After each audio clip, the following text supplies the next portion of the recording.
বাংলাদেশের বাইরে পৃথিবীর বিভিন্ন প্রান্তে যে যেখান থেকে চ্যানেলে দেখছেন আপনাদের সকলকে সাদর আমন্ত্রণ তৃতীয় মাত্রা দেখবার জন্য। সাম্প্রতিক নানা বিষয় নিয়ে আলোচনার জন্য আমার সঙ্গে স্টুডিওতে রয়েছেন আমার বায়ে বসা আছেন জাতীয় রাজস্ব বোর্ডের প্রাক্তন চেয়ারম্যান, সোশ্যাল ডেভেলপমেন্ট ফাউন্ডেশনের চেয়ারম্যান এবং আরও নানাবিধ পরিচয় আছে। এই পরিচয় দিতে গেলে আমার অনুষ্ঠানের সময় হতে পার হয়ে যেতে পারে। ডক্টর মোহাম্মদ আব্দুল মজিদ আমার বায়ে বসা, আমার ডানে রয়েছেন ইস্ট ওয়েস্ট ইউনিভার্সিটির অর্থনীতি শিক্ষক এবং সেন্টার ফর গভর্নেন্স স্টাডিজ সিজিএস-এর নির্বাহী পরিচালক পারভেজ করিম আব্বাসী।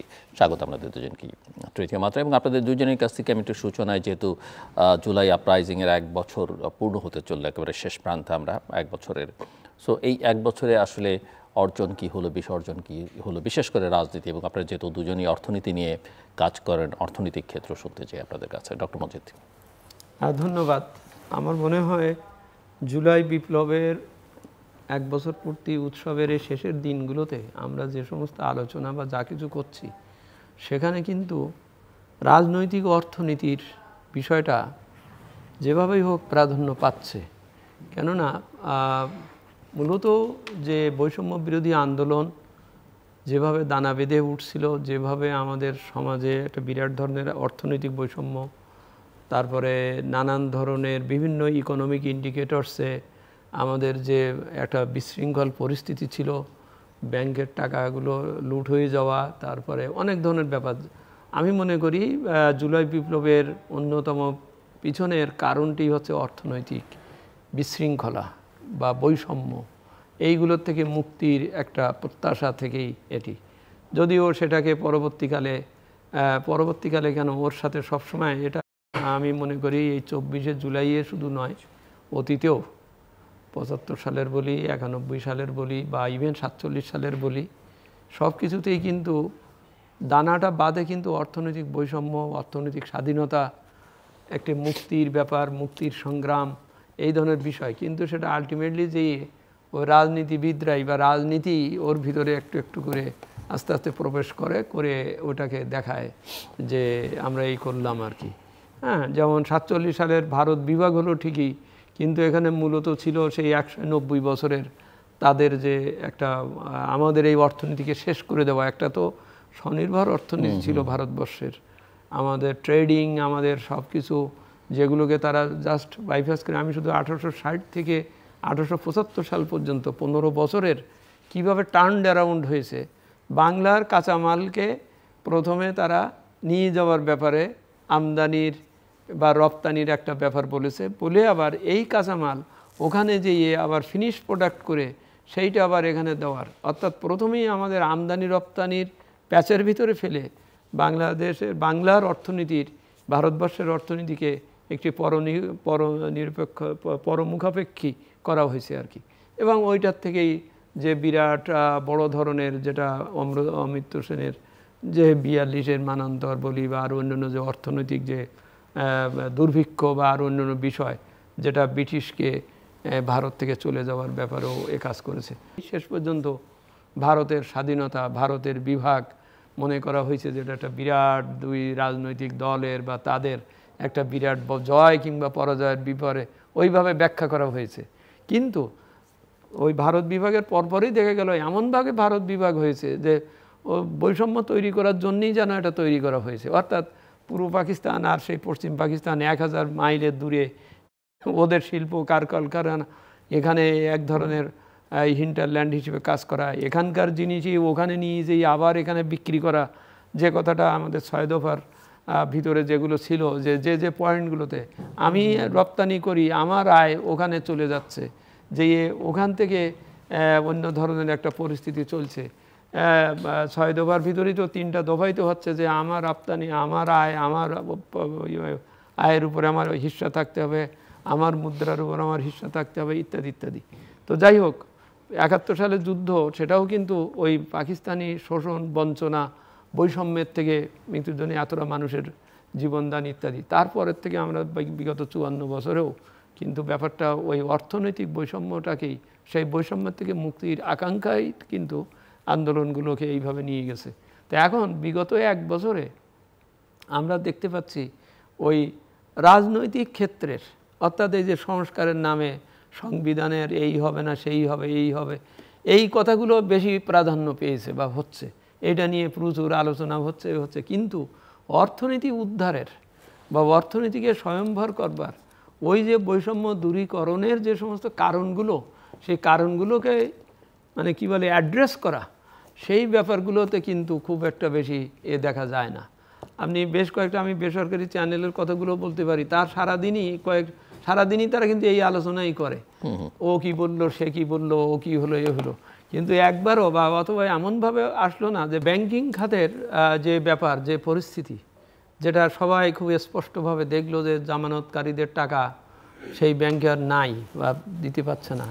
কয়েকটি ব্যাংক আছে সেখানে একটা 5 লাখ টাকা চেক দিলেও বা ওই যে এফডিআর ভাঙাতে গেলেও দিতে পারছে না, খুব স্পষ্ট দেখা যাচ্ছে, বোঝা যাচ্ছে। কিন্তু সেই টাকা উদ্ধারের, সেই যে পিকে হালদারের সেই যে চলে যাওয়ার কথাটা দিন কত খুব শোনা গেল, সেই পিকে হালদারকে ফিরিয়ে আনারও কি ব্যবস্থা, তারপরে আরও অনেক ব্যাপারে এখানে বিষয়টা হচ্ছে কি মূল্যবোধের একটা ব্যাপার।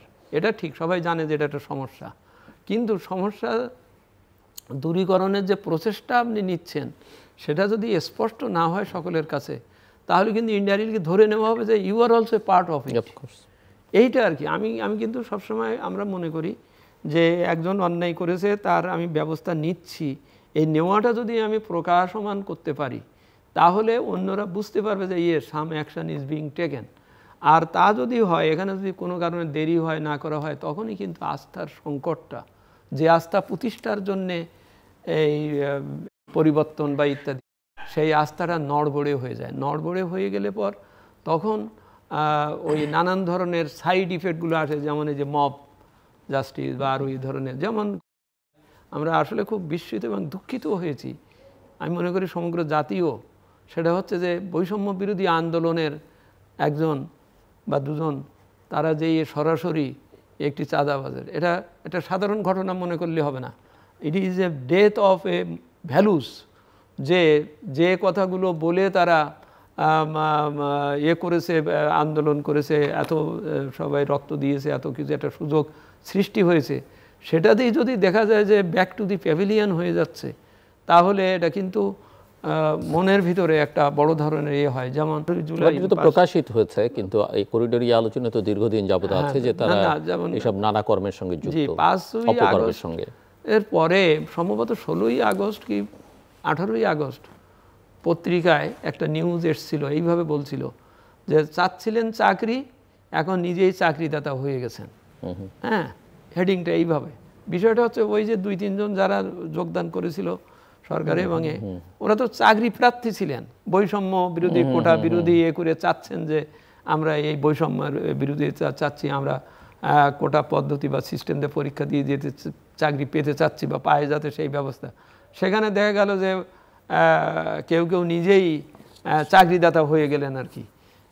এই ছোটোখাটো ব্যাপারগুলো কিন্তু মানুষকে কিন্তু খুব ক্লিয়ারলি ভাবায় এই অর্থে যে আপনি বললেন কি আর আপনি করলেন কি বা করছেন কি।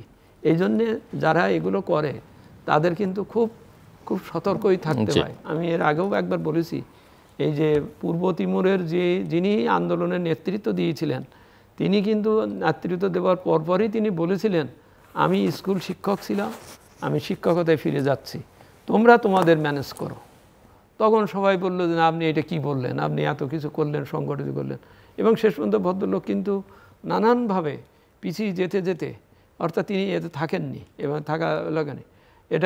এটা কিন্তু জিনিসটা আমরা ভাসানির মধ্যেও, এমনকি গান্ধীর মধ্যেও কিন্তু এই যে গান্ধী কিন্তু আপনার শেষের দিকে, আগস্টের শেষের দিকে আর বলছে আমি এতে নাই, আমি এতে নাই। ওই যে কোথায় কলকাতায় চলে গেলেন, মনে করলেন যে একটা হতে পারে, মানে কি বলে ওই যে দাঙ্গা হতে পারে, সেইটা কি করবে সেইটা তার মাথায় এসেছে, তিনি কিন্তু করেননি, এখানে এসে নিজে পার্টিসিপেট করেননি।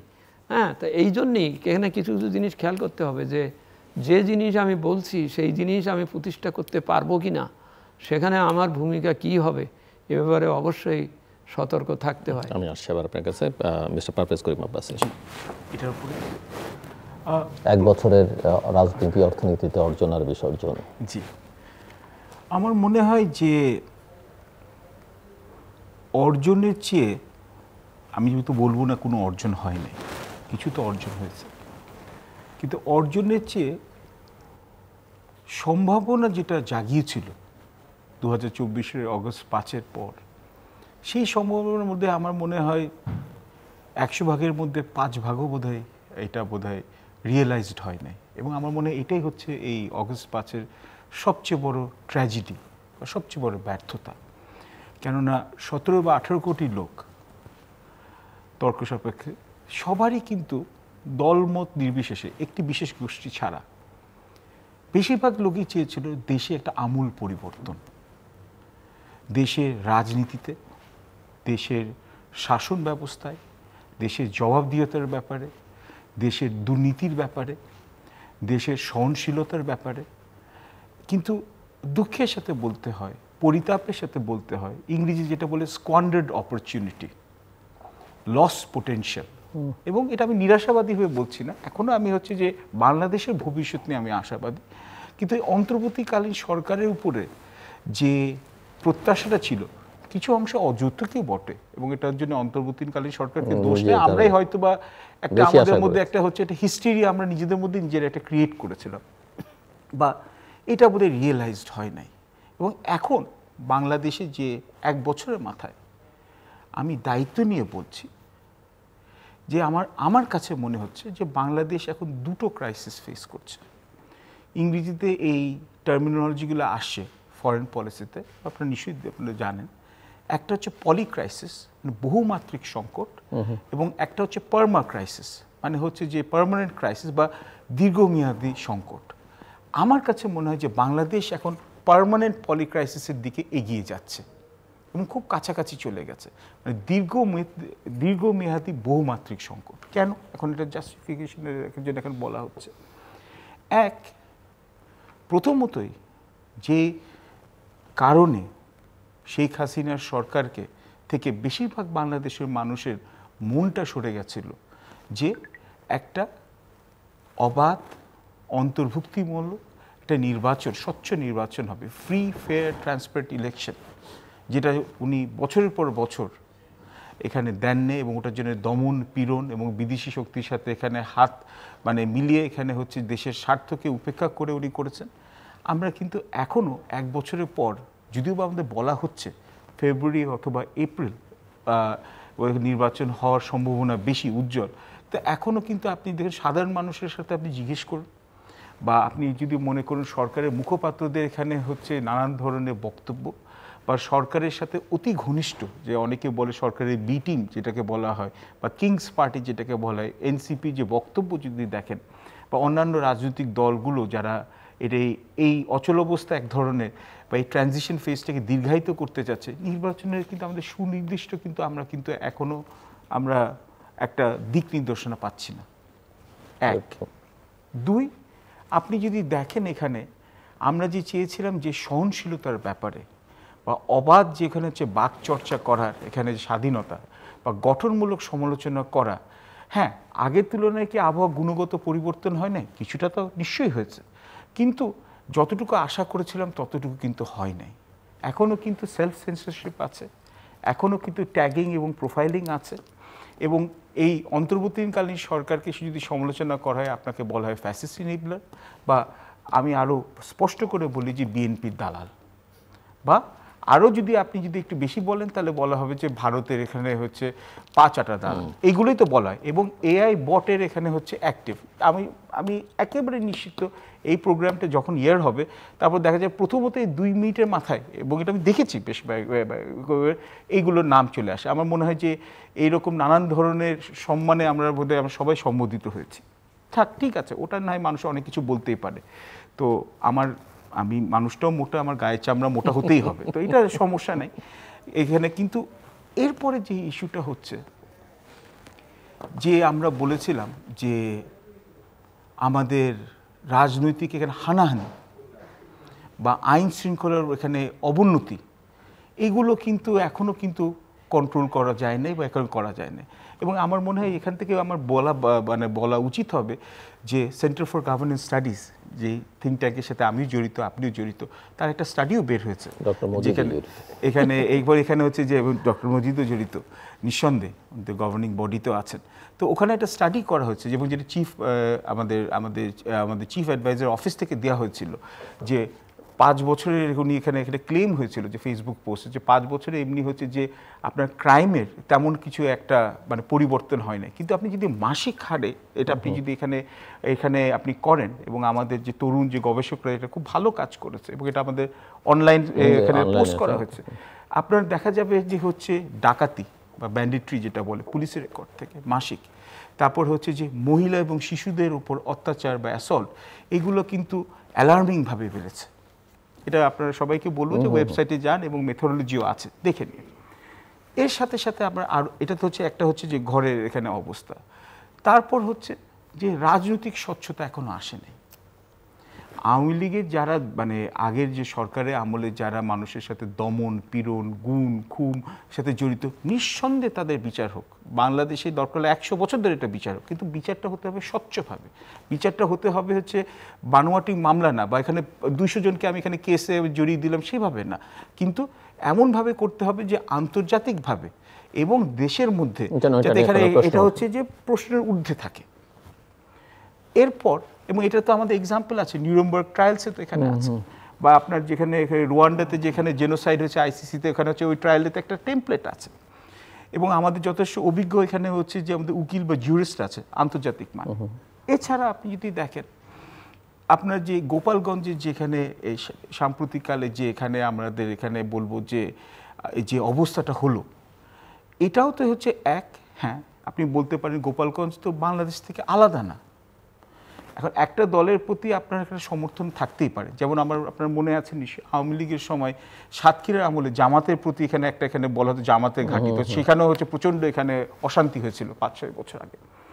তো কিন্তু গোপালগঞ্জে যেখানে র্যালিটা করা এবং ইলেকশনে যখন ডেডলাইন খোদ ডক্টর ইউনূস নিজে এখানে অ্যানাউন্স করে ফেলেছেন, তখন এনসিপির মধ্যে কি দূরদর্শন বা এই প্রাজ্ঞতা বা ওই হচ্ছে যে ওই রিয়েলাইজেশনটা ছিল না, যেখানে ইন্টেলিজেন্স এজেন্সি তো বলেছে যে তারা হচ্ছে যে যথেষ্ট এখানে হচ্ছে সতর্কবাণী ওরা করে দিয়েছিল যে এই ব্যাপারে এখানে একটা হামলা হতে পারে। তো এমন একটা জায়গায় ভলাটাইল একটা অবস্থায় তখন এই জিনিসটা কি একটু উস্কানিমূলক না? এবং আমরা তো অত্যন্ত পরিতাপের সাথে বলতে হচ্ছে যে ঠিক যেমন এনসিপি র্যালির উপর আক্রমণ করাটা হচ্ছে নিন্দনীয় এবং এটা বিচার হওয়া উচিত, স্বচ্ছভাবে বিচার হওয়া উচিত, কিন্তু এখানে যে নিরীহ যে বাইস্ট্যান্ডার আছে বা যারা ছিলেন, যারা মারা গেছেন, তখন তাদেরও তো এখানে হচ্ছে মৃত্যুটা হচ্ছে যে আমাদের অনাকাঙ্ক্ষিত, এটা হচ্ছে একটা ইস্যু। এবং তার সাথে সাথে আপনি যদি দেখেন আমাদের দেশের কিন্তু অচলাবস্থা, অর্থনৈতিক অচলাবস্থা স্যার যেটা বললেন, ওটা কিন্তু কোনো মতোই কাটেনি। বেসরকারি খাতের সাথে সরকারের যে দূরত্বটা, এটা কিন্তু কোনো মতেই কিন্তু এখানে হচ্ছে যে এটা ব্রিজ করা যায় না, বা এটা দূরত্বটা কমে নেয়। এটার সবচেয়ে সাম্প্রতিককালে এখানে হচ্ছে উদাহরণ, যেটা আমি বেশ কয়েকটা প্রোগ্রামে বলেছি, আরও বেশ কিছু লোক বলেছেন, যে আমাদের এত বড় যে একটা ন্যাশনাল ইকোনমিক ইমার্জেন্সি আসছে, যে ট্রাম্পের যে এখানে রেসিপ্রোকাল ট্যারিফে যে 37% দিয়ে এখন 35% গেছে, এই সময় যখন এত সেন্সিটিভ নেগোসিয়েশনে এবং যেখানে আমাদের 84% রপ্তানি হয় রেডিমেড গার্মেন্টস, আমাদের সর্ববৃহত্তম রপ্তানি বাজার হচ্ছে যুক্তরাষ্ট্র, যেখানে আমাদের 16% উপরে 18% উপরে হচ্ছে আমাদের শুধু রপ্তানি বাজার, শুধু ওই জায়গায় হয় 8.2 বিলিয়ন ডলারের রপ্তানি করা হয়। এখানে 40 লাখ লোক হচ্ছে কর্মী হচ্ছে প্রত্যক্ষভাবে এখানে গার্মেন্টস রেডিমেড গার্মেন্টসে কাজ করে, প্রায় 1.25 কোটি থেকে 2 কোটির মতো লোক পরোক্ষভাবে বা ইনডিরেক্টলি এই রেডিমেড গার্মেন্টসের সাথে জড়িত। এটা আমি বাংলাদেশ ব্যাংকের ডেটা থেকে বলছি। তো এই রেডিমেড গার্মেন্টসের এখানে বা বিজিএমএ বলুন বা এখানে বিকেএমএ বলুন, বিটিএমএ বলুন, যেগুলো আছে এখানে সংস্থা, এদের যে এখানে বড় বড় রিপ্রেজেন্টেটিভ, তাদের সাথে কেন এখানে আমরা সলা পরামর্শ করলাম না? এবং এখনও যে আমরা এখানে এগ্রিমেন্টটা করছি, এখানেও আমরা শুনছি এখানে, এবং আমি এখানে বরাদ দিয়ে বলতে পারি, এখানে পেপারে যেগুলো আসে এখানে কোনো কনস্পিরেসি থিওরি না, আমরা যখন নেগোসিয়েশন করছি, সরকার তো আমাদের জন্যই করছে। তো আমি এখানে বলবো না যে এটা ট্রাম্প তো শত্রু মিত্র নির্বিশেষে সবার উপরে হচ্ছে খড়গ চালিয়েছে, কিন্তু এখন এটাকে এই ঝক্কিটা সামলানোর জন্য সবাইকে অন্তর্ভুক্তিমূলকভাবে আনা উচিত ছিল, সব স্টেক হোল্ডারকে, সব রাজনৈতিক দলদেরকে, সুশীল সমাজে যারা আছে বা যারা হচ্ছে অভিজ্ঞ যারা আছেন সবাইকে এদেরকে নিয়ে আসা উচিত ছিল। তো এই সময় আমরা কেন নন ডিসক্লোজার এগ্রিমেন্ট সাইন করলাম? দেখুন এগুলো কিন্তু প্রশ্ন কিন্তু থেকে যায়। পর্যাপ্ত পরিমাণে গম আনা হচ্ছে, 25টা বোয়িং আমাদের আমাদের এখন হচ্ছে বলছি আমরা 25টা বোয়িং বিমান আনবো, আলহামদুলিল্লাহ। আমরা 7 লাখ টন হচ্ছে যে গম আনবো, আমরা হচ্ছে এলএনজি নিয়ে আসব। আমরা তো হচ্ছে যে বিদেশি ঋণে আমরা হচ্ছে পিষ্ট। আমাদের এই বছরের প্রথমবার আমাদের ঋণ, আমাদের এখানে ঋণ প্রদান করা আসল এবং সুদসহ $4 বিলিয়ন এখানে ছাড়িয়ে গেছে। আমাদের রূপপুর নিউক্লিয়ার পাওয়ার প্ল্যান্টের গ্রেস পিরিয়ডটা চলে যাচ্ছে, $4 বিলিয়ন দিতে সরকার হিমশিম খাচ্ছে। নতুন করে আমরা আবার লোন নিচ্ছি। তো এর মধ্যে আবার আমাদের যে কমার্স অ্যাডভাইজার আমি পেপারে বরাতেই দিয়ে বলছি, আমি যেটা পড়ে শুনলাম যেখানে সব যে কারণ যে আমাদের ট্যারিফ, কেন আমাদের সাথে যুক্তরাষ্ট্র আমাদের সাথে বাণিজ্য ঘাটতি মাত্র $6.2 বিলিয়ন, ভিয়েতনামের সাথে $125 বিলিয়ন। কিন্তু ভিয়েতনাম প্রথম দিন থেকে নেগোশিয়েট করেছে, সাকসেসফুলি করেছে, এবং যুক্তরাষ্ট্র শুধু অর্থনৈতিক কারণগুলো না এবং ভূ রাজনৈতিক কারণগুলো অ্যাড্রেস করেছে বলে ওরা হচ্ছে 45% থেকে 20% ট্যারিফটা নামিয়ে নিয়ে আসছে। আর আমাদের এখানে হচ্ছে যে আমরা যে নেগোসিয়েশনটা করছি, এখন জানি না এখন কি নেক্সট 2-3 দিনে কি আমাদের ঘোষণা দেওয়া হয়, কিন্তু এর মধ্যে আমাদের এই $6.2 বিলিয়ন ঘাটতিটার উপরে আমরা এখানে কমার্স অ্যাডভাইজার নিজেই বলছেন সবগুলো কারণ কিন্তু অর্থনৈতিক না, এটা শুনেছে, এখানে নন ডিসক্লোজার এগ্রিমেন্ট আছে। তাহলে কি এমন এগ্রিমেন্ট আছে এটা অন্তর্বর্তীকালীন সরকার এটা বলতে পারবে না? কেননা আজ বাদে কাল ওনাদের কথা অনুযায়ী যদি নির্বাচন যদি হয় তাহলে নির্বাচিত সরকারও তো এই ঝুঁকি বা ঝামেলাতে এখানে এটাকে পোহাতে হবে। তো এতগুলো প্রবলেম, এবং একটা কথা শেষ করে আমি ছেড়ে দেবো, এবং তার সাথে সাথে আমাদের সবচেয়ে বড় নেইবার দুটোই প্রতিবেশী, একটা হচ্ছে ভারত এবং একটা মিয়ানমার, যেটা আমাদের পশ্চিমা বন্ধুরা বার্মা বলতে চায়। দুইজনের সাথে আমাদের সম্পর্ক ভালো না, এবং চায়নার সাথেও যারা হচ্ছে আমাদের সবচেয়ে বড় হচ্ছে যে আমাদের আমদানির যে সূত্র এবং যাদের কাছে আমরা বেশি বিনিয়োগ আশা করছি, তাদের সাথেও ওরা হচ্ছে আমাদের উপর অসন্তুষ্ট। তো এখন এতগুলো ক্রাইসিস, এটাকে তো আমি পার্মানেন্ট পলি ক্রাইসিস বলবেন না বা দীর্ঘমেয়াদী বহুমাত্রিক সংকট বলবেন, তো কি বলবেন? যুক্তরাষ্ট্রের কাছাকাছি যাওয়া যাচ্ছে, যুক্তরাষ্ট্রের কাছাকাছি সারা বিশ্ব যেতে যাচ্ছে, ওই রেসে তো আরও 200টা দেশ আছে, আমরা তো একা নই। ডক্টর মোহাম্মদ আব্দুল মজিদ। না, খুব সুন্দর বক্তব্যটা এসছে। আসলে যে যুক্তরাষ্ট্র হোক, চীন হোক, কিংবা আমাদের প্রতিবেশী দেশ হোক, সবার সাথেই আমাকে একটা সমঝোতা এবং সমতার ভিত্তিতে দাঁড়াতে হবে। একজন আমাকে ভয় দেখাচ্ছে বলেই, বা যেমনটি গত সপ্তাহে বলা হয়েছে যে এটা শুধু তারা বাণিজ্যর কথা বলছে না, ওর সাথে সাথে আমি জিনিস অন্য দেশের সাথে কিভাবে করি সেটাও তারা বলতে চাচ্ছে, অর্থাৎ ইনডাইরেক্টলি তারা একটা চাপ সৃষ্টি করছে। এই চাপ সৃষ্টি এটা নতুন না, কিন্তু চাপকে মোকাবেলা করার জন্যে আমার যে বুদ্ধিমত্তা বা আমার যে নিজস্ব সমন্বয়ধর্মী যে পদক্ষেপ, সেগুলো কিন্তু যথেষ্ট হওয়া দরকার, থাকা দরকার। এই কারণেই যে তা না হলে পর আমি একটা সার্টেন স্টেজে যেয়ে আমি কিন্তু একটা ঠিক হালে পানি পাবো না।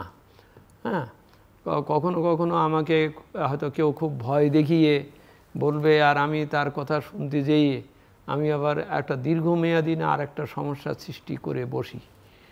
যেমন আমরা পানি বন্টন বা আরও অন্যান্য বিষয়ে পাশাপাশি দুইটা দেশের দুইটা পরাশক্তির আমরা একটা মধ্যবর্তী অবস্থানে থেকে আমি বাম দিকে তাকালেও একরকম হবে, ডান দিকে তাকালেও আর একরকম হবে। তো সুতরাং আমার তাকানোটার ভিতরে যেন একটা ব্যালেন্সিং ফ্যাক্টর থাকে, এই কারণে যে যেন আমি চট করে যেন কোনো সমস্যায় না পড়ি। আর সবচেয়ে বেশি খেয়াল রাখতে হবে অর্থনীতির ব্যাপারে। আমি যদি অর্থনীতিটাকে ঠিকঠাক না করতে পারি, তো তাহলে এটা পুরো রেসিডিউটা কিন্তু যেই পড়বে পরবর্তী সরকার বা যারা নির্বাচিত হয়ে আসবে। আমি যদি এখন এমন একটা পদক্ষেপ নেই যে তাতে একটা বিরাট ব্যয়ের ব্যাপার জড়িত, কিন্তু সেইটা ধাক্কাটা সামলাতে হবে কিন্তু পরবর্তী জনকে।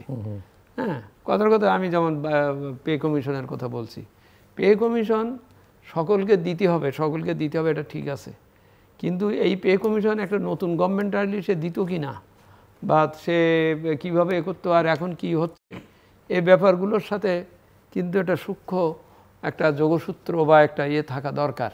কারণ আমি শুধু প্রবলেম সৃষ্টি করেই দিয়ে গেলাম, তারপরে পরবর্তীতে সেটা ধারাবাহিকভাবে যেতে যেয়ে যদি সমস্যা হয়, যেমন উনি বলছিলেন যে ফরেন ডেটের ব্যাপারটা, ফরেন ডেটের ব্যাপারে যথেষ্ট ভাবনার দরকার। যে আমাদের পদ্মা সেতু তৈরির সময় বলা হলো যে আমাদের নিজেদের টাকায় করছি, কিন্তু আসলে প্রকৃত ব্যাপারটা তো তা না। আমি একদিকে বাজেট সাপোর্ট নিয়েছি, সেটা লোন 2% ওয়ার্ল্ড ব্যাংকের দিয়ে বা সবার কাছ থেকে নিয়েছি, ওই বাজেট সাপোর্টটা এদিকে ব্যবহার করে আমার বাজেটের টাকা আমি ওখানে দিয়েছি, দিয়ে সবাইকে বলছি যে এটা আমার নিজের টাকায় করা। মানে এই জাতীয় জিনিসগুলো, এই অস্পষ্টতা রাখা, এটাকে কিন্তু একটা অন্যভাবে মনে হবে যে পুরো অর্থনীতির সাথে, দেশবাসীর সাথে, সিস্টেমের সাথে এক ধরনের প্রতারণা করা, যে আমি বললাম এক, করলাম আর এক। আমি এখনও কিন্তু এই ব্যাখ্যাটা ভালো বুঝতে পারি না যে আমার টোল আদায়ের দায়িত্ব কেন এখনও আমাকে কোরিয়ান একটা কোম্পানিকে দেওয়া আছে, কেন আর একটা দেশ এটা করছে? কারণ ও যা আয় করছে ওর থেকে চুক্তি অনুযায়ী যে টাকাটা নিয়ে যাবে সেটা তো ফরেন কারেন্সিতে নিয়ে যাবে। আমার যদি নিজের লোক নিজে, যদি আমি নিজের দেশে নিজে ম্যানেজমেন্টে যদি টোল আয়ের কাজটা করতে পারতাম, তাহলে অন্তত ওই টাকাটা তো আমার বিদেশে যেত না।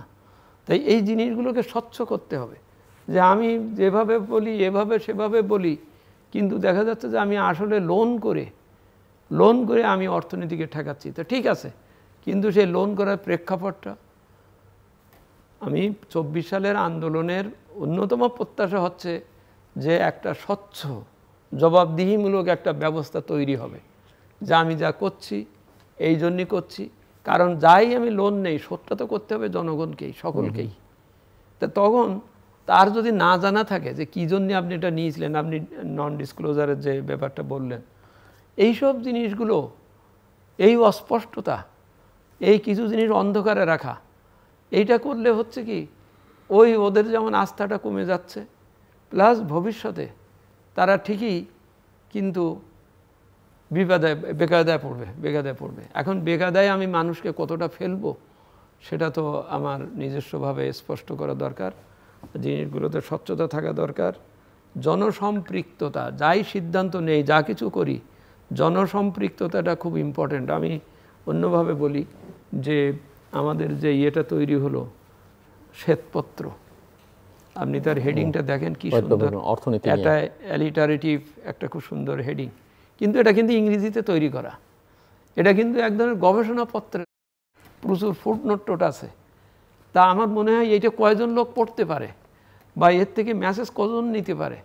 এটা তো বাংলায় হয়ে, সহজবোধ্য বাংলায় হয়ে স্পেসিফিক লিস্ট করে বলে দেওয়া। শ্বেতপত্রের তো উদ্দেশ্য হচ্ছে ওইটাই, যে একটা পরিস্থিতি কি স্টেটে আছে, কোথায় কি আছে, সেই জিনিসটাকে সরকারের লোকজন ইংরেজি পড়তে সমস্যা নাই, বা যারা ইমপ্লিমেন্ট করবেন তারা তো ওই দিকে নজর দিয়েছেন বলে মনে হয় না।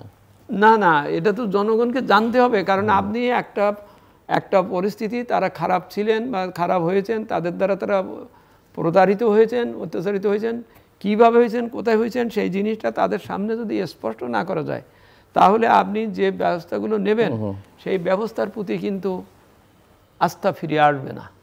এটা বলতে হবে, স্পষ্ট করতে হবে যে এই জিনিস, এই লিস্ট, এইভাবে এনারা এটা করেছেন, বিচারের ভার সকলের উপরে থাকলো। কিন্তু আমি দেখছি যে এই শ্বেতপত্রটি খুব সুন্দর, মানে এত সুন্দর অ্যালিটারেটিভ, আমি ইংরেজি সাহিত্যের লোক আর কি, এত অ্যালিটারেটিভ, এত ভালো ভালো কথাগুলো বলা হয়েছে খুব সুন্দরভাবে, কিন্তু আসলে যে জনগণের বোঝাবার জন্য বা যে জনগণকে এটা উপলব্ধি করবার জন্য বানানো হয়েছে, তারা কিন্তু এটা কিন্তু ঠিক পড়ার বা সুযোগ পেলে না। আমি বলতে চাচ্ছি যে there must be a facing the people. যা কিছু করি, আমি বোয়িং নেই বা যা কিছু নেই, সেটার ব্যাখ্যা থাকা উচিত, বোঝা দরকার যে আমি এইভাবে হিসেবটা কষলে আমি যদি বোয়িংটা নেই, তাতে আমার হয়তো এই দেনাটা বা এটা হবে, কিন্তু আমি আখেরে এইটার দ্বারা আমি এইভাবে হিসেব করে আমার গার্মেন্ট শিল্পকে যদি বাঁচাতে পারি, বা তার থেকে আমার যে উপকারটা আসবে সেটার সাথে এটা অ্যাডজাস্ট হয়ে হবে। এইভাবে কথাগুলোকে ব্যাখ্যা করে সকলের কাছে থাকতে হবে। যেমন আমি সে স্বাস্থ্য খাতে টাকা বাড়াতে চাচ্ছি বলছি, কেন বলছি এটা বুঝিয়ে দিতে হবে যে আমি স্বাস্থ্য খাতে যদি সত্যি সক্ষম করে তুলতে পারি তাহলে আমার তোমাকে আর বিদেশে যেতে হবে না এবং আমার এই টাকা অর্থ ব্যয় হবে না।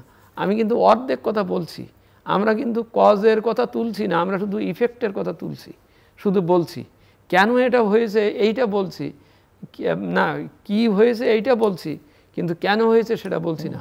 ফলে সমাধানের দিকে যাওয়াটা কিন্তু আসলে আমি মনে করি জনমুখী গণমুখী হচ্ছে না যারা রক্ত দিয়েছে। জি, এটার উপরে আচ্ছা দেখুন, আমাদের আমি উনি স্যার যেটা বলছিলেন ওটার সাথে আমি সম্পর্ক হিসাবে দিই, এই বোয়িংয়ের কথাই যখন হচ্ছে পেপারে আসলো বলে বিজনেস স্ট্যান্ডার্ডে আমি কোটও করছি আর বাকিগুলো তো আসে, যে যখন বলা হয়েছে যে 25টি কমার্স অ্যাডভাইজার, যে 25টি 14টা থেকে 25টি আগে 14টা ছিল, এখন 25টা করা হচ্ছে। সবচেয়ে মানে পরিতাপের বিষয় হচ্ছে যে বিমানে জেনারেল ম্যানেজার যিনি পাবলিক রিলেশনসের সাথে, ওনাকে কোট করে বলা হয়েছে যে ওনাকে যখন জিজ্ঞেস করে গেল সাংবাদিকরা যে আপনাদের যে এখানে 25টা প্লেন কিনছেন তো আপনাদের প্ল্যানটা কি, বলে আমি তো জানি না, আমি অবহিত না। তো দেখুন আপনি প্লেনগুলো কিনছেন কার জন্য? বিমানের জন্য। বিমানের general manager say on record বলছেন, আমি জানি না আজ বাদে কাল আবার কেটে রিডাক্ট করে নাকি না, বা বলা যায় আই মিসকোটেড, এটাও একটা বিশেষ ব্যাপার। তো আমি যা পেয়েছি দায়িত্ব নিয়ে বলছি যে উনি বলছেন আমি জানি না। এটাকে বলা হচ্ছে এটা চরম এবং পরম এখানে একটা কি বলবো যে একটা হচ্ছে যে একটা সমন্বয়হীনতার একটা হচ্ছে জলজলে একটা প্রমাণ, মানে ইটস এ গ্লেয়ারিং এক্সাম্পল এটার। এবং আমাদের অলরেডি আমাদের বিমানে অনেক জায়গায় লস মেকিং হচ্ছে, আমাদের অনেকগুলো ইন্টারন্যাশনাল রুটস যেটা আমেরিকান রাউটস বলে এগুলো হচ্ছে এখন বন্ধ করে দেওয়া চিন্তা করা হচ্ছে।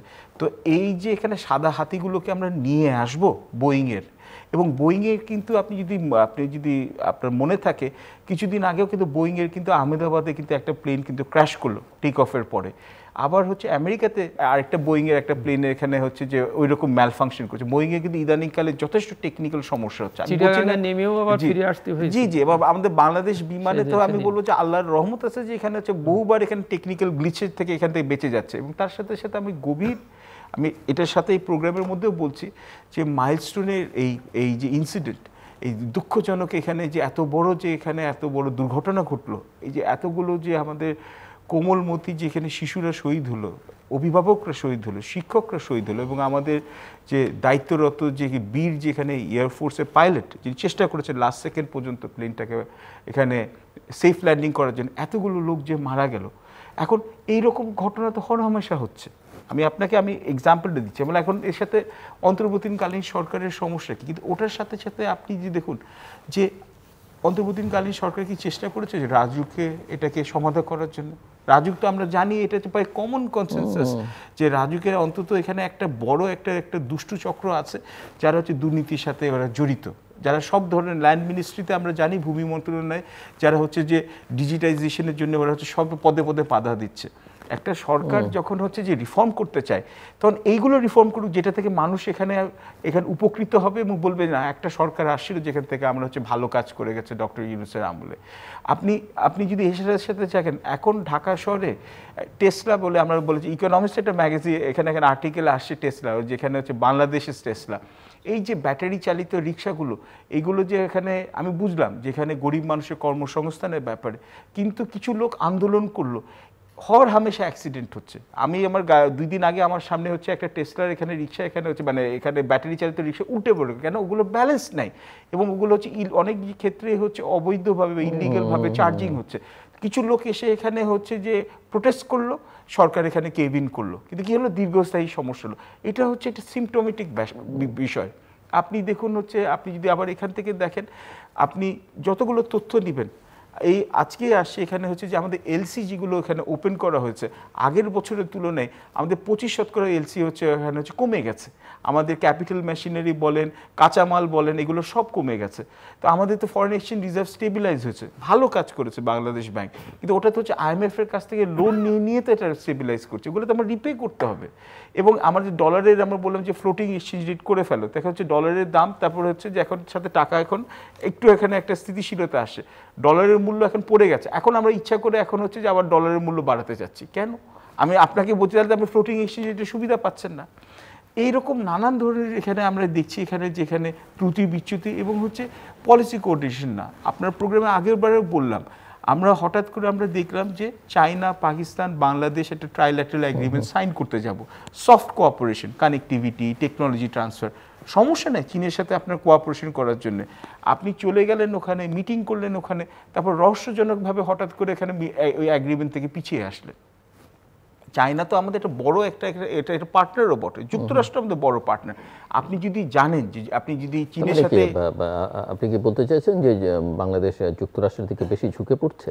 সারা বিশ্বতে যুক্তরাষ্ট্রের প্রতি এখানে ঝুঁকে বিশ্ব, পড়ছে, সারা বিশ্ব মানে এটা তো মানে আমি চীনও তো চাই যে যুক্তরাষ্ট্রের সাথে সম্পর্কটা শুধরাতে।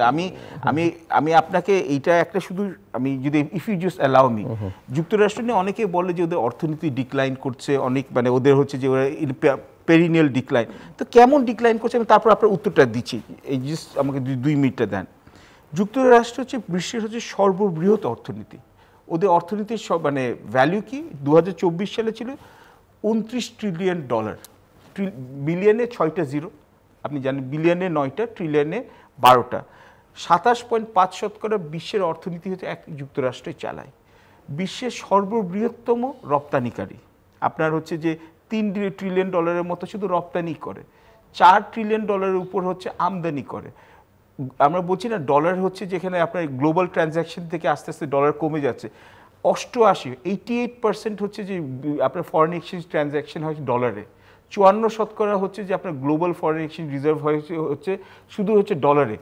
এবং তার সাথে সাথে আপনার যে ইউএসের যে আপনার মিলিটারি স্পেন্ডিং যদি আপনি দেখেন, এটা হচ্ছে প্রায় $990 বিলিয়ন, মানে 37.5%। তো US is global super power. তো ইউএসের অবভিয়াসলি এখানে হচ্ছে ওদের সাথে আমাদের এখানে একটা সম্পর্ক মেনটেন করতে হবে। কিন্তু এই সরকারের আমলে যেটা ধারণা করা হয়েছিল, যেহেতু আগে শেখ হাসিনার সরকারের উপর যুক্তরাষ্ট্রের ক্রমাগত যেখানে হচ্ছে যে চাপ, যে গণতন্ত্রের ব্যাপারে, মানবাধিকার লঙ্ঘনের ব্যাপারে, বা হচ্ছে গুম খুনের উপরে ম্যাগনিটস্কি অ্যাক্টের স্যাংশনটা, ওটা তো এখনো আছে বোধহয়, ইফ আই রিমেম্বার কারেক্টলি। তো এখন ওটার জন্য হচ্ছে যে যুক্তরাষ্ট্রের সাথে অন্তত এখানে আওয়ামী লীগ নেতৃত্ব শেখ হাসিনার সরকারের একটা দূরত্ব হয়ে গেছিল। এবং যেহেতু যুক্তরাষ্ট্রের মধ্যে ডক্টর ইউনুসের অনেকগুলো চ্যাম্পিয়ন বা বন্ধু ছিলেন, যেমন হচ্ছে the Clinton family, Bill Clinton, Hillary Clinton, George Soros and Joe Biden, আগে যিনি এখানে যুক্তরাষ্ট্রের প্রেসিডেন্টও ছিলেন, সাবেক প্রেসিডেন্ট। তো তার জন্য হচ্ছে যে বারাক ওবামা নিঃসন্দেহে। তো এবং এরকম আরও পশ্চিমা বিশ্বে ওনারা অনেক ওয়েল উইশার ছিলেন বা এখনও আছে। তো ধারণা করা হচ্ছে যুক্তরাষ্ট্রের সাথে সম্পর্কটা আমাদের ভালো হয়েছে। কিন্তু ভালো হলেও কিন্তু আপনি একটা জিনিস আমরা ভুললে হবে না, যুক্তরাষ্ট্র কিন্তু শুধু মানে একটা কারণেই সুপার পাওয়ার আছে, মার্সিলেস। মানে ওরা হচ্ছে ওদের স্বার্থ আদায়ের জন্য শত্রু মিত্র সবাইকে বিসর্জন করতে পারে। এবং ডোনাল্ড ট্রাম্পের যে আমরা একটু উন্মাদ বলছি, কিন্তু ডোনাল্ড ট্রাম্পের মেথড বিহাইন্ড দ্য ম্যাডনেস আছে। সে কিন্তু কাউকে শত্রু মিত্র কাউকে কিন্তু সে রেহাই দেয় না। ইউরোপিয়ান ইউনিয়ন বলেন, জাপান বলেন, সাউথ কোরিয়া বলেন, সবার উপরে হচ্ছে ট্যারিফের এখানে খড়গঘাত করেছে। তো যুক্তরাষ্ট্রের স্বার্থের সাথে যদি বাংলাদেশ পরিপন্থী হয়, তাহলে যুক্তরাষ্ট্রের উপর চাপ আসে, যতই আপনার ব্যক্তিগত লেভেলে আপনার বন্ধুত্ব থাকুক। 15%-এর নিচে কিন্তু শুল্ক কিন্তু সে কমাই নাই কোথাও, ইউরোপিয়ান ইউনিয়নের সাথে 15%-এর নিচে হয় নাই।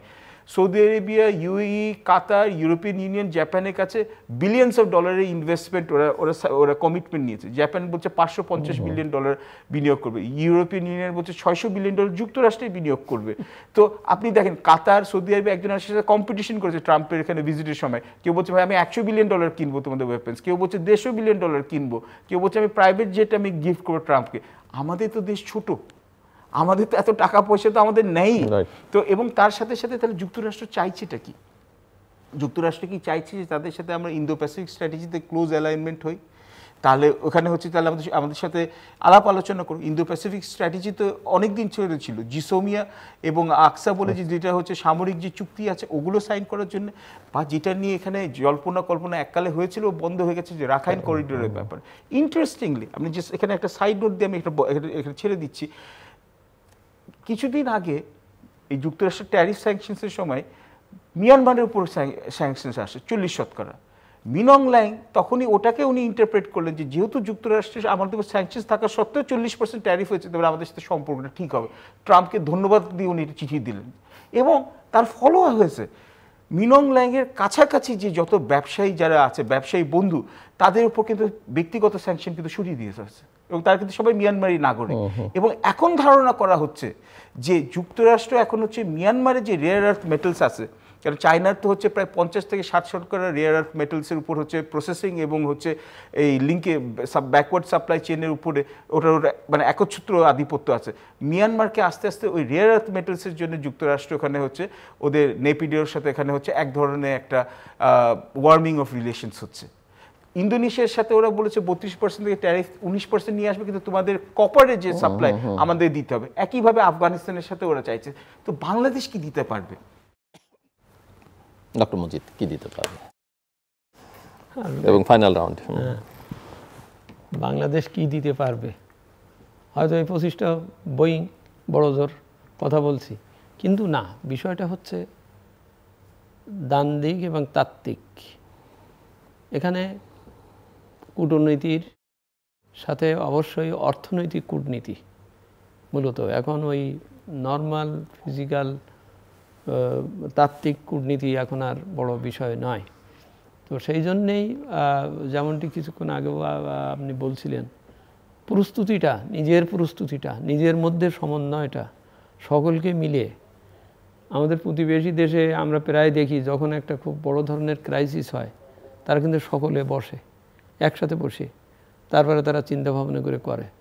আমাদের মনে হয় আমাদের নিজেদের মধ্যে অন্তত এই জুলাই বিপ্লবের প্রত্যাশার পরে এইটুকু বিষয়টা উঠে আসা দরকার যে আমরা ওই হারি জিতি নাহিলাজ আর কি, সকলে মিলে যদি কাজ করি হারি জিতি নাহিলাজ থাকে না, থাকা উচিত না।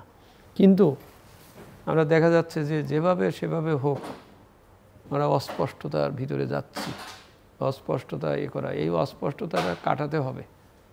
ফলাফল কি হবে এটা তো সবার জন্যই, সবাই তো দেখছে আমেরিকা কিভাবে করবে। কিন্তু আমাদের নিজেদের যেমন এই সংকটের থেকে এটা ঠিক যে আমাদের বোঝা দরকার যে আমরা এক ঝুড়িতে সব ডিম রাখা ঠিক হয়নি, আমাদের অনেক ঝুড়িতে ডিম রাখা দরকার ছিল, আমাদের এক্সপোর্ট ডাইভার্সিফিকেশন করার দরকার ছিল, যাতে এক জায়গায় যদি কোনো জায়গায় হঠাৎ আঘাত আসে তাহলে অন্যগুলো এসে ঠেকাতে পারতো বা পারে। কিন্তু আমরা ওইটাতেই এক ঝুড়িয়ে সব ডিম রাখাতে আমরা হয়েছে। এখন হঠাৎ করে তো আমি একদিনে 4 ঝুড়িতে ডিম নিয়ে যেতে পারবো না, কিন্তু এর জন্যে আমার একটা দৃষ্টিভঙ্গি, যত একটা ফিউচার প্ল্যানিং থাকবে, এবং সেটা আমি বারবার বলতে চাচ্ছি, it must be supported by, it must be understood by the people. সেই পিপুলের ভিতরে আপনি কয়েকটা জিনিস খেয়াল করতে হবে। এই যে মিডিয়া, চতুর্থ স্তম্ভ আমরা যেটা বলছি, সেও কি সত্যি ইনক্লুসিভ বা সে কি ঠিক মতো করছে? তা তো না। সুতরাং এখানে একটা জাতীয় ঐক্য প্রতিষ্ঠার প্রবণতাটা, জাতীয় ঐক্য চিন্তার ক্ষেত্রে, যে কোনো একটা পদক্ষেপ নেওয়ার ক্ষেত্রে এখানে মানে যেমন আমি এই ট্যারিফের যে বিষয়টা হচ্ছে, এখানে তো আমরা নিজেরাই দেখছি যে বড় বড় স্টেক হোল্ডাররা তারা নাই, তাদের সাথে কথা হচ্ছে না। তারপরে জিনিসগুলোকে যেভাবে করা হচ্ছে, এই জিনিসগুলোকে স্পষ্ট করা দরকার এবং একটা পার্টিসিপেটরি একটা সিচুয়েশান তৈরি করা দরকার। কারণ সমস্যা আছে, সমস্যা থাকবে, কিন্তু এই সমস্যা যেন আমরা সকলে ভাগ করে নিতে পারি। এই সমস্যা শুধু একজন বা দুজন বা তিনজন করবেন এটা না। কারণ আপনি যদি সমস্যার সমাধানের ক্ষেত্রে সকলকে যদি সম্পৃক্ত না করেন, তাহলে ওই সমস্যার ব্যাপারে যে একটা ঐক্যবদ্ধ যে একটা দেয়াল তৈরি হবে বা যে একটা প্রতিরোধ বা একটা ব্যূহ তৈরি হবে, সেই ব্যূহটা তৈরি হবে না। তৈরি না হলে তখন আর সেখানে নানান ধরনেরই হবে। তা এখন যে কথাটা ভূ রাজনীতির এগুলো একটা প্রভাব, এটা ঠিক এবং এটা থাকবেই, কিন্তু আমাকে দেখতে হবে, আমি যেটা আগে কয়েকবার বলেছি যে আমার একটা স্বনির্ভর একটা স্বদেশী আন্দোলন, যারা আপনি অন্যভাবে বলতে পারেন আর কি।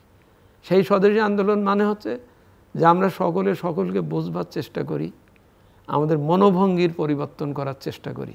আমাদের দৃষ্টিভঙ্গির পরিবর্তন না করলে আমি যতই কাগজে বা ঐকমত্যের কথা বলি বা যাই বলি, ও কিন্তু কাজ হবে না যদি আমি মনে মনে এইটার সাথে সম্পৃক্ত না হতে পারি। আমার যদি মনের ভিতর থেকে যে চিন্তা থাকে যে যে কথা আমি এখন বলছি এই কথাটা আমি সত্যি সকলের জন্য মেনে চলবো। যেমন 2008 সালের আপনি ইশতেহার ছিল বড় বড় পার্টিগুলোর, সেই পার্টির বড় পার্টি যারা পরবর্তীতে ক্ষমতায় এসলেন, ইশতেহারে তারা কি বলেছিলেন আর পরে যে করলেনটা কি, ওই যে একটা অনাস্থার তৈরি হয়েছে, সেইটার জন্যই কিন্তু এই যে বারবার ঐকমত্যের কথা বলা হচ্ছে, সকলকে জানানোর চেষ্টা করা হচ্ছে যে এই এই জিনিস করতে হবে করতে হবে। কিন্তু সেখানেও যদি মনের থেকে নিজের চিন্তার থেকে যদি, যেমন উনি খুব ভালোভাবে বলছেন, সংস্কার কিন্তু ওই সকলের মধ্যেই হতে হবে, তার সংসারের ভিতরেও হতে হবে সংস্কার আমি পরে করব, স্টেজে মেরে দেবো। আমরা ছোটোবেলায় নাটক করবার সময় বলতাম ভালো করে মুখস্থ করার দরকার নেই, ওই স্টেজেই মেরে দেবো। হ্যাঁ, স্টেজে মেরে দেওয়ার কথা বলে আপনি স্টেজে যেতে পারবেন না, যাওয়া উচিত হবে না। আমাদের এই মনোভঙ্গি বা আমাদের প্রতিজ্ঞা প্রত্যাশা এগুলোকে স্পষ্ট দৃঢ়চিত্ত করতে হবে। যেমন আমরা অন্যভাবেই বলি, রেভিনিউয়ের যে সংস্কারের কথা আমরা ভাবছি, আমি তো মনে করি যে আমার অন্যান্য অর্থনৈতিক সংস্কারের সব কিছুর উপরে এই রেভিনিউ আর্নিংয়ের সংস্কারটা বেশি অ্যাটেনশন পাওয়া উচিত ছিল বা হওয়া উচিত হলে পর। কিন্তু আপনি দেখেন এইগুলোতে ঠিক মনে হচ্ছে এক পা এগুচ্ছি আর এক পা পিছাচ্ছি, বা সকলকে আমি এর ভিতরে নিতে পারছি না, অ্যাম্বিটের ভিতরে নিতে পারছি না, নেওয়া হচ্ছে না। এই সব জায়গাগুলোতে দৃঢ়চিত্ততা এই যে আমাকে প্রায়োরিটি ঠিক করতে হবে যে কোনগুলো করলে আমি রাউন্ড অ্যাবাউট হয়েছে আমি এটা উপকার পাবো, বা স্থিতিশীল যেটা বলে আমরা টেকসই বলি, যেটা সাস্টেনেবল একটা উপকার পাবো, সেই দিক দিয়ে এটা তাৎক্ষণিকভাবে সামগ্রিকভাবে আনুষ্ঠানিকভাবে বিভিন্নভাবে কথা বলে এটা কিন্তু হবে না। এটা আমরা অতীতেও দেখেছি, বহুবার দেখেছি। কথা খুবই থাকে, ভালো ভালো কথা থাকে, কিন্তু শেষ পর্যন্ত সেটার আর হয় না, কোনো কাজ হয় না। জি, দু তিনটি জিনিস বলবো, কারণ শেষের দিকে প্রায় চলে আসছি। তিনটা জিনিস অ্যাকচুয়ালি বলবো। এক, আমাদের সবসময় আমাদের এখানে আমাদের মধ্যে একটা প্রত্যাশা ছিল, বাংলাদেশের যারা গণতন্ত্র কামী মানুষ, যারা স্বাধীন চেতা মানুষ, যারা, যে শেখ হাসিনার শেষের দিকে যে অটোক্রেটিক ছিল, এবং নেকেডলি অটোক্রেটিক, যেটা লুকানোর কোনো স্বৈর শাসনের কোনো লুকানোরও কোনো চেষ্টা নাই। যেমন ওনার পিয়ন 400 কোটি না 100 কোটি টাকা নিয়ে উনি শেষের দিকে বলতেন, সে হেলিকপ্টার ছাড়া চায় না, যখন একটা কোনো আর লজ্জা শরম নাই। তো এই অটোক্রেসি থেকে আমরা চেয়েছি হচ্ছে কি উত্তরণ হবে ডেমোক্রেসি, কিন্তু আমার কাছে মনে হচ্ছে আমরা পেয়েছি হচ্ছে মবক্রেসি এবং এনজিওক্রেসি। এটার মধ্যে অদ্ভুত এক সংমিশ্রণ। এটা হচ্ছে এখান থেকে যতক্ষণ পর্যন্ত আমরা ডেমোক্রেসির রাস্তা না যেতে পারি, যতই এখানে এটা রাস্তাটাই আমাদের সামনে মসৃণ না হোক, আমাদেরকে কিন্তু চড়াই উতরাই পার করে যেতে হবে। এটা হচ্ছে, নাহলে হচ্ছে অগস্টের এখানে 5 তারিখে আমাদের যে সন্তানরা এবং বাকি যারা এখানে আমাদের যোদ্ধারা যারা এখানে শহীদ হয়েছেন, তাদের শাহাদাতের সাথে এটা হচ্ছে যে এটা আমাদের মনে হয় আমরা এটা ন্যায় বিচার করব না।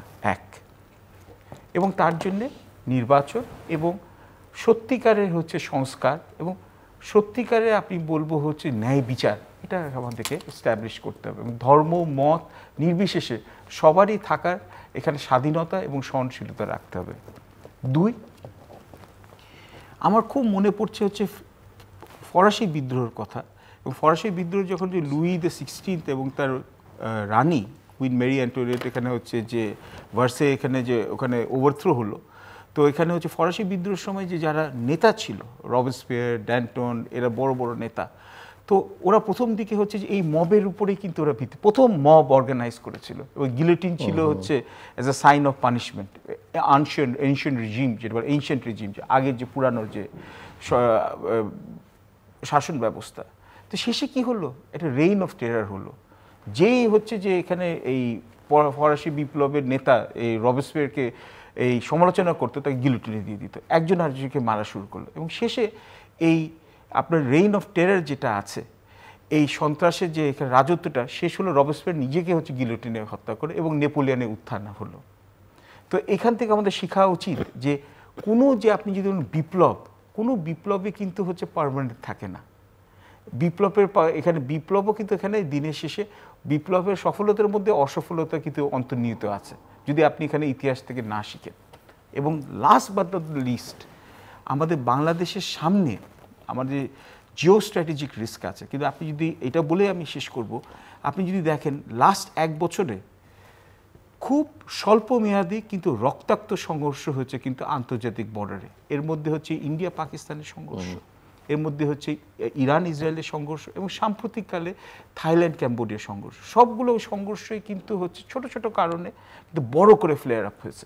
এবং প্রত্যেকটার এখানে যুদ্ধে কিন্তু শেষে কিন্তু যুক্তরাষ্ট্র কিন্তু ইন্টারমিডিয়েটারি হিসাবে করেছে। আমাদের কিন্তু সামনে অন্তর্বর্তীকালীন সরকার এবং সামনের সরকার কিন্তু মাথায় রাখতে হবে, যেই আসুক, যে ভারত এবং মিয়ানমার বা বার্মা তাদের সাথে কিন্তু আমাদের সংঘাতে জড়াতে হবে না, যেখান থেকে হচ্ছে আমাদের দেশের অর্থনীতি এবং আমাদের দেশের সিকিউরিটি এখানে হচ্ছে হুমকির মুখে পড়ে। তো তার জন্য আমাদের ডিফেন্স প্রিপারেশন বাড়াতে হবে, এবং এমন কোনো আমাদের এখানে হচ্ছে যে প্ররোচনায় পা দেওয়া উচিত না বা প্ররোচনা করা উচিত না, যাতে হচ্ছে আমাদের দেশের এখানে হচ্ছে যেখানে সংঘাতের মধ্যে না জড়িয়ে যায়। দর্শক, অনুষ্ঠানের শেষ প্রান্তে আমরা সামাজিক যোগাযোগ মাধ্যম ফেসবুক, এক্স এবং ইউটিউবে তৃতীয় মাত্রা লাইভ স্ট্রিম আপনারা দেখতে পারেন। টেলিভিশনের পর্দায় দেখতে না পারলে যে কোনো সময় যে কোনো স্থান থেকে ইউটিউবে তৃতীয় মাত্রা চ্যানেলটি সাবস্ক্রাইব করে এই পর্ব বা পুরোনো পর্বগুলো আপনারা দেখতে পারেন।